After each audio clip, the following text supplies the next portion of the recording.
हा पदार्थ चवीला जितका गोड तितकाच मेहनतीसुद्धा आहे. तर तुम्हाला कळलंच असेल. तर आज आपण बनवतो आहे गाजराचा हलवा, पण आपल्या थोड्याशा वेगळ्या पद्धतीने. आपण जसं नेहमी बनवतो तसं न करता काहीतरी वेगळं करूया.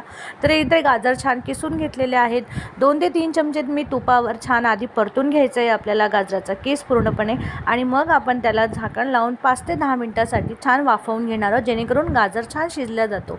गाजर शिजतोय तोपर्यंत आपण इथे घेतलेलं आहे 4 ते 5 चमचे मिल्क पावडर घेतलेलं आहे. त्यानंतर मी इथे अर्धा ते 1 कप दूध टाकलेलं आहे. जसं गाजराची क्वांटिटी असेल त्या हिशोबाने तुम्हाला हे मिश्रण बनवायचं आहे, आणि हे मिश्रण एकदम छान असं मिक्स करून घ्यायचं आहे, एकही गुठळी राहता कामा नये.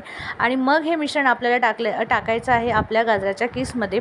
तर हे टाकण्याचं असं की जो आपण मावा वापरतो किंवा आपण ज्यामध्ये दूध जास्त प्रमाणात वापरतो, तर ते आपला टाईम वाचतो यामध्ये, आणि जसा माव्याचा टेक्स्चर असतो तशाच पद्धतीने याला टेक्स्चर येतो. तर अशी एकदा रेसिपी नक्की ट्राय करून बघा.